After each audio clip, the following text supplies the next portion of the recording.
امام غزالی چې احیاء العلوم کوم کتاب جوړ کړی طالبانو دا دومره ښه کتاب ده دومره خوندور کتاب ده خو علما کتاب بیخي ګوري نه خبر نه دي ترېنه ځکه ژوند د سرداب ژوند ده بس ده ته هغه کتاب چې مخ ته پروت وه پښتو هغه څه خوند ورکوي نو د دغې خبرې موافق زه تاسو ته یوه خبر کوم انسان څه د طالبانو انسان خو د ما دا خبر لږ سخته ده غوږ ورته ونیسئ د انسان څه ده دا زه څه یم طالبانو زه له 4 شیانو نه جوړ یم او د انسان په پوستکي د انسان کې دا زه چې د انسان په پوستکي کې یم په پوستکي د انسان کې 4 شیان دي خنزیر یو انسان ده یو انسان پوستکی د انسان اغوستی دغه پوستکي د انسان کې 4 په دې انسان کې خنزیر سته تاسو ته به بیا خبره نادره ښکارېږي چې دا څه وایي تاسې خبرې ورې واورئ علمي خبر ده یو انسان دا چې د انسان پوستکی تر چارپیر ده دغه انسان د 4 نه جوړ ده په انسان پوستکي کې دننه خنزیر هم سته ته به وایي انسان کې خنزیر سته خبر واوره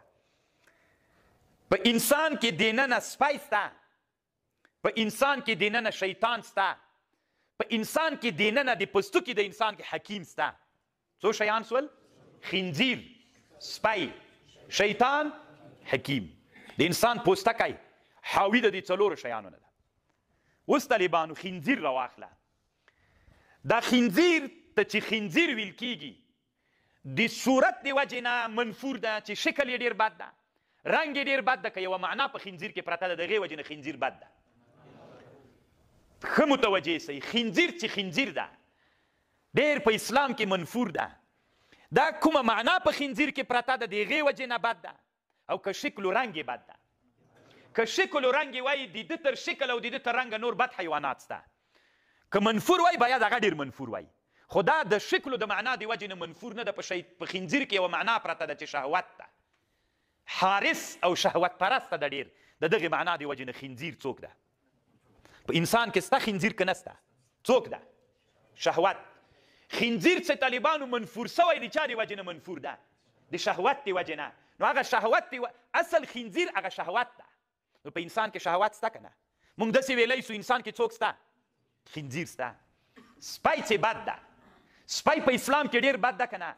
دویمه درجه له خنزیر نه وروسته شکل یې بد ده رنګ یې بد ده که یوه معنا پکې پرته ده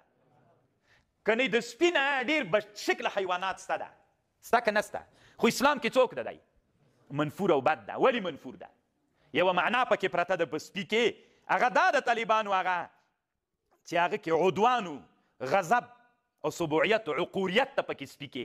دښمني د سپي کې ایزا او ضرر رسول دي چاته سپی ولې بد ده ځکه چاته ضرر رسوي دا صفت په سپي کې ده غضب و غوسه پکې ده او بل دا د عدوان پکې ده نو سپی د شکل نه بد سو که د معنا د وجې نه معنا څه سوله ایزا ضرر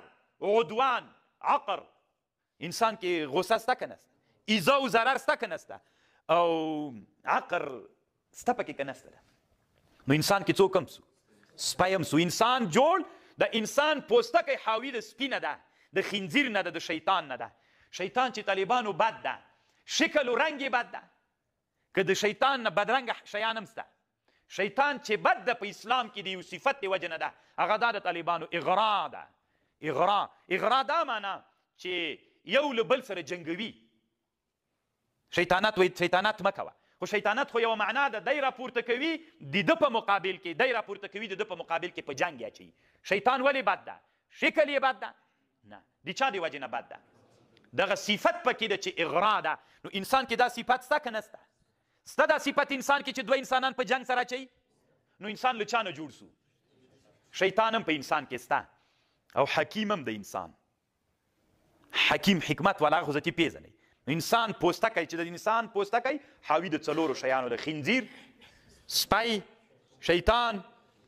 اوس تاسې غوږ ورته ونیسئ انسان 4 نه جوړ ده شیطان راجیګ سي شهوت د چا په مقابل کې شهوت راټولوي شهوت ته هیجان ورکوي هیجان دا منه راپورته کوي چې شهوت راپورته که طالبانو د شیطان شهوت ته شیطانت کوي چې ته راپورته سه نو چې راپورته یې که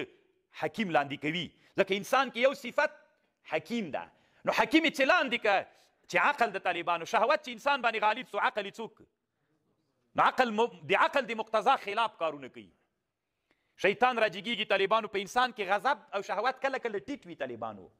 کنه اګیرا پی ټیټ وي خو شیطان ورته کې شهوت راپورته کی کله غضب راپورته کی نو انسان باندې د شیطانت دی وجه نه شهوت او ایزا دواړه څوک سي راغالب سي چې راغالب سو مثلا یو الک یا یو نجلۍ وویني شیطان راجګ سي شهوت څوک کی راو پاروي چې راوي پاراو نو چې څنګه شهوت راغی طالبانو نو په زور باندې دغه جلیو د غالک سره زنا او لیواتت کول دلته غضب او ایزام راغله په انسان کې نو انسان کې دوه صفته پیدا سول سپایم سو ایزای ورسوله کنه خنزیرم سو شهوت پر راپورته سو شیطانم سو ولی که شیطانات دوی په جنگ سره واچول کنه نو عقل څوک سو عقل مغلوب سو خو کله کله طالبانو د عقل غالب سي چې حکیم ده شیطان هم مغلوب کی نه پرېږدي چې شیطاناتو کی شهوت هم کنټرول کی بیا د انسان څوک سي حکیم انسان ترې جوړ سي اوس ته دې ما خبرې ته غوږ ونیسه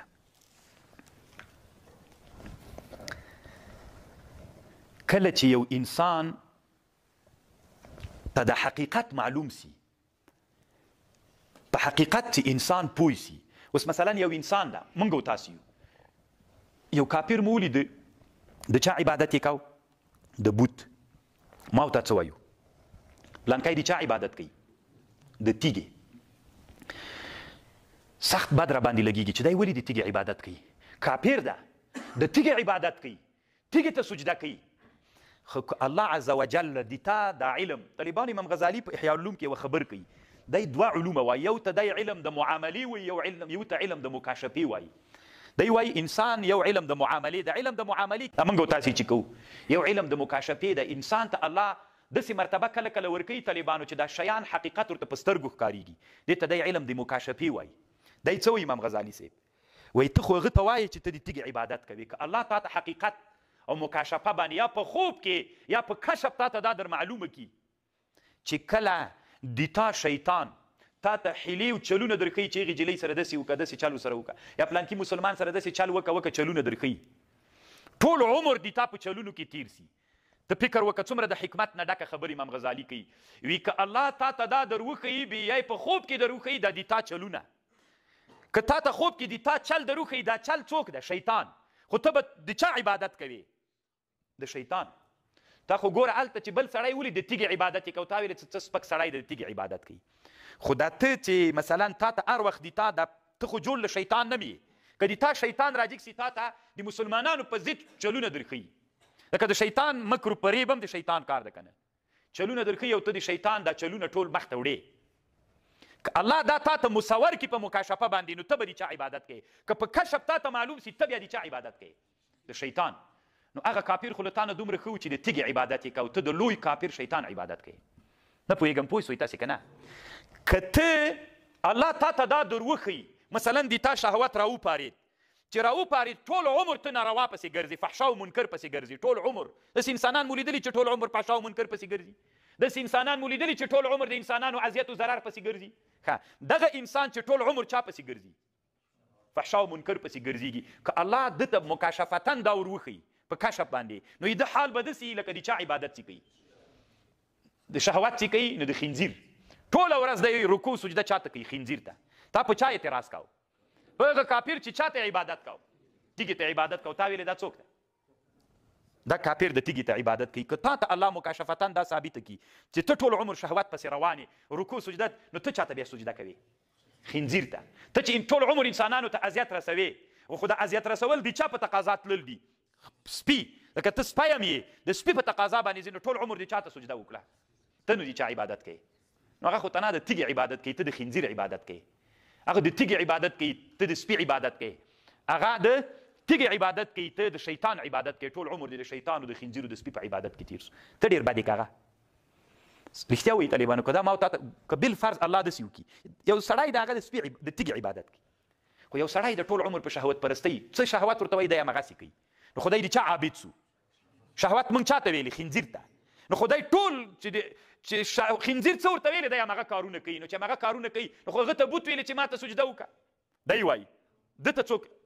خنزیر ورته وایي. نو چې دی د خنزیر ټولې خبرې مني، خو دي که دا حالت ته په خپلو سترګو وینې تا ته مکاشفتن الله معلوم کړي چې خنزیر ولاړ ده چې څه درته وایي رکوع راته وکړه ته رکوع ورته کوي، څه سجده راته وکړه سجده درته کوي، داسې راسه داسې کوې ټول عمر دي چا خبر مني، خو ته دي چا عابد سولې.